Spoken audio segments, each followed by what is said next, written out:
How do you spot a $1 billion idea? Is a question that I'm asked sometimes. Or another way people ask it is, how can I tell if the idea I have or if the idea someone else is presenting to me has the potential to become a $1 billion brand or entity? And so there are only three things that really determine if an idea will or can has the potential, because executing on that potential is a completely different topic and we do not have time to go into. However, three things determine potential. Number one is convenience. And if whatever it is you're doing makes life more convenient for people, then there's a very big chance it's going to succeed, right? Why did Uber succeed? Because of convenience, right? It's more convenient to pull out your app, just click a button, and then someone will be there. You'll know the price. Everything is just super convenient. Netflix, right? Everything, anything that you can think of. The main reason they succeeded was because they're more convenient than their predecessor. Just think of digital photography and videography, right? Before, Kodak used to have those filaments, right, where you take pictures, it would imprint it on the filament. You'd need a black room to develop them, etc., etc.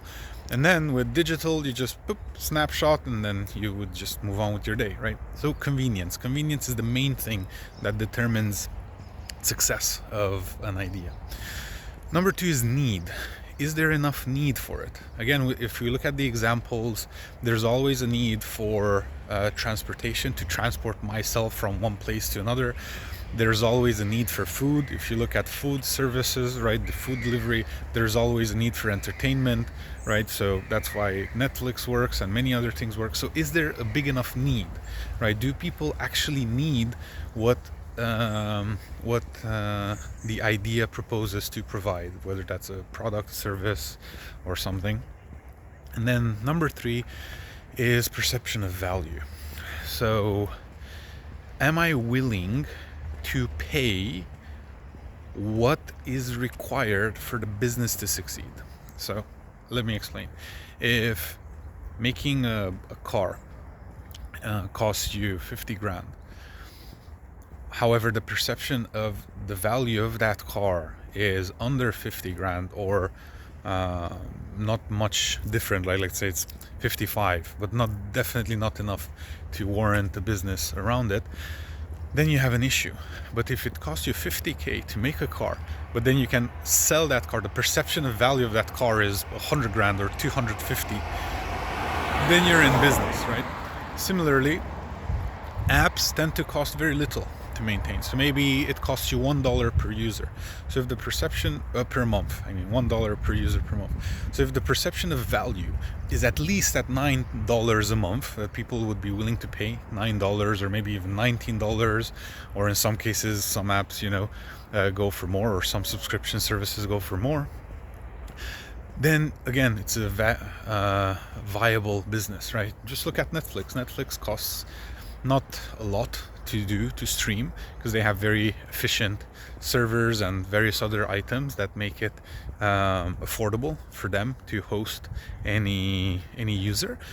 And every user pays on average whatever $6 or whatever it is. So if their costs are $2-3 and they charge $6 on average per user, then again, it's a good business model.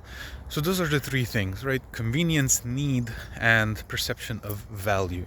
And so if those three align, after that, it's just execution. If you can execute on a marketing strategy, if you can execute the product, and so on and so forth, then you can literally create a $1 billion brand.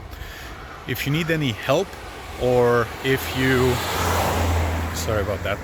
have any questions, or if you would like any type of support or things of that nature, just reach out, DM me, send me a message on the platform, and then I'd love to help you in any way I can.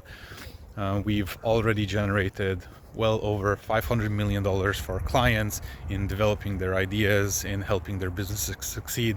And I look forward to doing that over and over again. We want to pass $1 billion this decade. And then hopefully we'll have more and more success stories as time goes on. Thank you so much. Have an amazing day and speak to you soon. Bye.